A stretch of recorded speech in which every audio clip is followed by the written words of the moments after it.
안녕하세요, 김영재입니다. 오늘 소방관계법규라는 책을 가지고 드디어 본격적으로 소방행정법을 시작하겠습니다. 이 소방관계법규라는 책은 굉장히 잘 만들어진 책이고요. 일단 오늘 같은 경우는 소방관계법규의 개요 부분 교과서의 9쪽부터 한 18쪽까지의 내용을 말씀드리겠습니다. 자, 일단 오늘 같은 경우는 지난번하고 환경이 좀 달라져 가지고요. 그 부득이하게 저희 집에서 촬영을 하게 됐는데, 일단은 제가 매번 가서 좀 촬영을 했던 장소가 학원 독서실 계열이기 때문에 부득이하게 며칠 동안 그 문을 닫을 수밖에 없었습니다. 그래서 제가 집에서 촬영을 하는데 저희 집이 그 큰 대로변 바로 옆에 있는 집이라 가지고 아마 소음이라든가 좀 불편한, 듣기가 좀 까다로운 그런 음성들이 들릴 수가 있는데 그 점을 양해 부탁드립니다. 자, 일단 공부를 하시는 데는 전혀 지장이 없을 거라고 보고요. 먼저 책에 보셔야 될 부분이 11쪽입니다. 자, 11쪽에 이제 역사에 대한 건데, 이 역사가 왜 행정법에서 중요합니까? 라고 물을 수도 있어요. 그런데 이제 법이라는 게 2020년에만 법이 있는 게 아니라 법은 몇천 년 전부터 우리 인간 사회에 굉장히 중요한 역할을 담당했던 것이기 때문에 법의 어떤 기본적인 배경, 역사를 아는 게 의외로 중요합니다. 자, 11쪽의 맨 위에 문장이죠. 최초로 불을 이용했다라고 되어 있습니다. 우리가 지금 소방학을 배워야 되기 때문에 불의 어떤 부정적인 측면을 우리가 알고 화재를 진압, 불을 꺼야 된다는 개념을 계속 배우잖아요.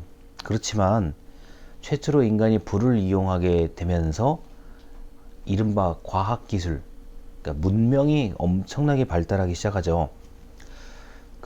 우리가 인간이 날 것을 먹다가 불을 발견해서 불을 활용해서 어떤 음식을 만들기 시작하면서 인간의 수명도 늘어나기 시작하고 엄청난 발전이 있게 되죠. 음식만 먹는데 불을 사용하는 그런 일도 있다가 아마 누군가가 이런 어떤 우연 아니면 굉장히 고민하다가 발견을 하죠. 불을 활용해서 뭔가 좀 막대기, 뾰족한 무언가를 만들어내죠. 그게 흔히 말하는 이제 무기, 칼, 이런 거에 시초가 되는 겁니다. 우리 예전에 신석기 시대, 구석기 시대 이런 거 배웠잖아요. 그리고 이제 청동기에서 철기 시대로 넘어갈 때 불의 어떤 효용성, 불이라는 게 이렇게 중요한 거구나를 느끼게 되면서부터 굉장히 큰 발달이 일어나게 되죠. 자, 이런 것처럼 불은 인간의 삶에서 결코 뗄래야 뗄 수 없는 매우 중요한 역할을 담당하게 됩니다. 그런데 이렇게 지금까지도 불이라는 것은 너무나 인간에게 당연한 도구였는데요. 불의 긍정적인 측면뿐만 아니라 부정적인 측면에 대해서도 좀 이야기를 해야 될 것 같아요. 11쪽의 맨 위에 이제 최초로 불을 이용한 것은, 이거는 이제 긍정적인 의미라고 보고, 그 다음 문단에 이런 얘기가 있습니다. 중앙 집권화가 확립되었던 시기에 도성을 중심으로 많은 주택이 모여 있었는데 화재 발생에 취약한 구조였기 때문에 국가적 문제가 될 수밖에 없었다라고 되어 있습니다. 이게 강의 자료에 제가 이렇게 써놨을 거예요. 불은 인간에게 매우 유용하면서도 매우 위험한 대상이다. 그리고 한국사, 우리나라 역사에도 삼국시대 전후로 화재 문제에 관심이 있을 수밖에 없었죠. 자, 고구려 백제 신라 가야까지 포함을 해서 당시의 집의 모양은 누구나 상상할 수 있었겠지만 거의 초가집 형태 아닙니까? 나무를 소재로 집을 지었기 때문에 불이 나면 이게 답이 별로 없었다고요. 자, 그래서 이 불이 났을 경우에 뭐 사람이 죽는 것도 문제지만 당시에 얼마 없었던 물자들이 타는 거예요. 특히 쌀, 뭐 이런 것들. 이 곡식이 만약에 불에 탄다 그러면 회복이 불가능하기 때문에요. 당연히 관심을 가지고 있었을 거라고 생각을 합니다. 특히 이런 게 있죠. 그 우리가 영화 같은 데 가끔 보면은 밤에 이렇게 2인 1조의 남성들이 이렇게 돌아다니면서 징 같은 것도 치고 뭐 둘러보러 다니는 사람들이 있어요. 이건 동양과 서양 마찬가지입니다. 어디나 다 있던 거예요.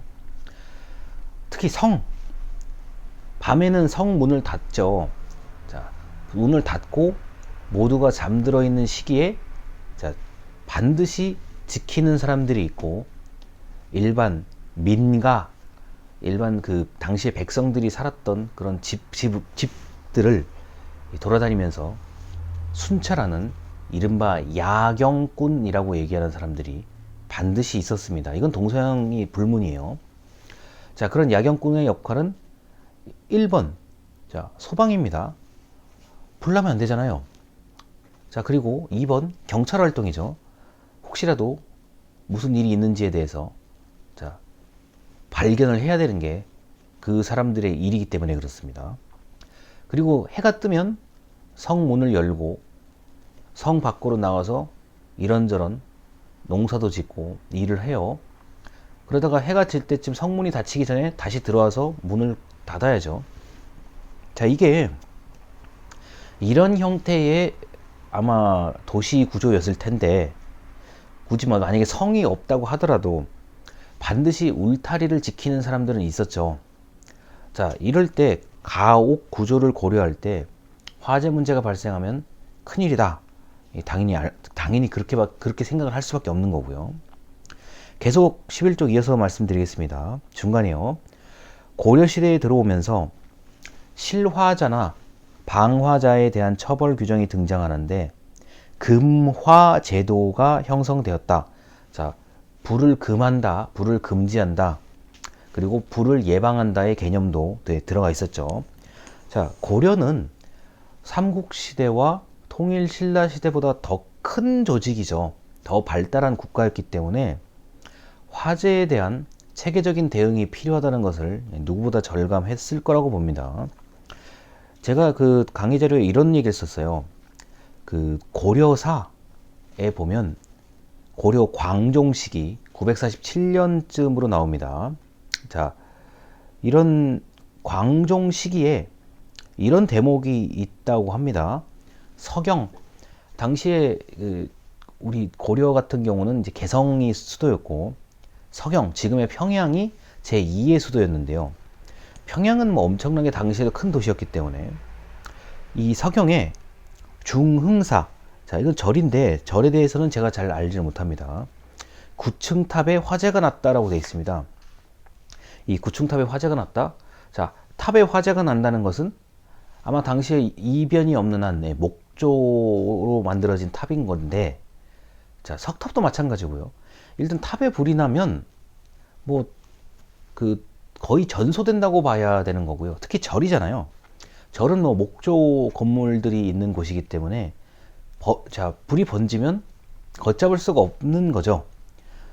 이렇게 나와 있습니다. 서경에 탑에 화재가 났다, 이렇게 기록이 되어 있는데요. 화재가 난 거에 대해서는 우리 뭐 고려사라든가 조선왕조실록에 단 한 줄이라도 이렇게 큰 불 같은 건 기록이 다 돼 있어요. 큰 불은 다 기록이 돼 있는 거고, 그 다음에 이제 뭐 땅이 흔들렸다, 우리 지진이죠, 이런 것도 전부 다 한 줄씩 기록이 되어 있습니다. 비가 많이 온 거 당연히 기록이 되어 있습니다. 자, 이렇게 화재에 대한 체계적 대응이 필요한데 이걸 금화라고 얘기를 하죠. 자, 이렇게 체계적인 의미에서 볼 때 뭐 조선의 경국대전에서 제시하고 있는 금화법령이 우리나라의 최초의 법령이다, 이렇게 말을 하고 있습니다. 자, 11쪽에 이제 지금 이렇게 아래서 네 번째 줄을 하고 있는 거고요. 이처럼 우리나라 최초의 소방 관련 조직은 세종 시기에 만들어진 1426년에 만들어진 금화도감에서 유래를 찾고 있다. 자, 이게 그 금화는 이제 불을 금지한다, 불을 이제 막는다라는 얘기고요. 이 도감이라는 얘기는 그 도라는 얘기가 어떤 특정한 지역을 얘기해요. 여기서 말하는 도라는 한자는 특정한 지역을 얘기하는 거고, 감이라고 하는 것은 우리가 감독할 때의 감이라고 생각하셔도 크게 무리가 없는데, 이거는 이런 감, 이런 모양의 한자는 그 전반적인 걸 감독한다는 개념이라고 보시면 더 좀 정확한 의미입니다. 특정한 것보다는 조금 넓은 개념을 좀 본다는 얘기. 자, 그래서 우리 저 강의 자료 두 번째를 보시면 아마 이렇게 써 있을 거예요. 교과서 11쪽에서 12쪽 보충 설명이라고 돼 있고, 금화도감, 제가 세종실록을 좀 참고를 했습니다. 우리가 인터넷 조선왕조실록이 워낙 잘 돼 있어 가지고요, 살펴볼 수가 있죠. 자, 세종대왕 때 금화도감이 도입이 되는데 아주 뭐 잘 나와 있습니다. 어떻게 돼 있냐면은, 자, 내용이 좀 길어요. 내용이 좀 긴데 그 확실히 예전에 그 공무원 관원들이 금화도감을 왜 설치해야 되는지 도입 배경을 얘기를 해요. 이게 불이 당시에 한양, 현재 서울에 불이 좀 자주 난다. 이제 도입 배경, 이른바 공무원의 문제의식입니다. 그래서 어떤 조직을 설치해야 된다라는, 요새 말하는 정책 기획이라는 걸 담당을 하죠. 계속 그 내용이 있는 겁니다. 제가 내용을 말씀드리기보다는 이 체계를 말씀드리는 게 조금 더 정확한 것 같아요. 자, 조직 설치를 해야 된다. 그리고 그 조직이 설치되면 어떤 역할을 해야 된다. 조직의 역할을 지시하죠.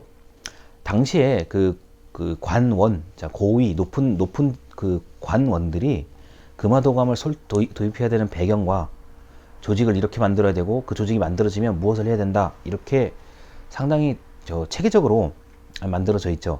그런데 제가 이 얘기를 왜 하느냐, 이게 행정법의 어떤 기본적인 체제하고 사실 비슷해요. 자, 도입 배경, 요새 말로 하면 법률을 만들게 된 이유. 자, 조직 설치, 행정법의 많은 부분에서는 조직의 설치에 관한 내용이 반드시 중간쯤에 들어가 있어요. 그 다음에 조직이 설치되면 무슨 역할을 해야 된다라고 법률에 명문화되어 있습니다. 이게 바로 이제 금화도감의 이제 어떤 그 기본적인 그 체제라고 볼 수가 있고요. 그 다음에 이제 세종대왕 때 마찬가지, 그 몇 개월 못 가서 수성금화도감이라는 얘기를 합니다. 수성, 자, 당시의 성을 지키는, 그러니까 서울을 지키는, 자, 금화도감이라는 얘기가 나오는데, 그 문제점, 이 내용을 봐도 확실히 이게 그 요새 말하는 그 법률을 만드는 어떤 그런 절차가 그대로 담겨 있어요. 금화도감을 좀 운영해 보니 문제점이 있더라. 그러니까 금화도감에서 약간 확대 개편하자. 확대 개편의 어떤 그 내용을 얘기를 합니다. 그 다음에 조직의 새 역할. 자, 확대 개편된 수성금화도감이 이런 일을 해야 된다라고 지시를 딱 하는 그 내용이 현재 우리 법을 만들고 법 안에 있는 체계와 사실은 거의 비슷해요. 어차피 사람의 머릿속에서 나오는 거기 때문에 법률을 만드는 그 내용들이 의외로 그 절차가, 체계가 비슷하다까지를 알고 계시면, 아, 이게 행정법이 굉장히 옛날부터 나와 있는 거구나, 이렇게 생각하셔도 전혀 지장이 없습니다. 일단 요 수성금화도감까지의 얘기를 말씀드리고 다음 영상으로 넘어가겠습니다. 감사합니다.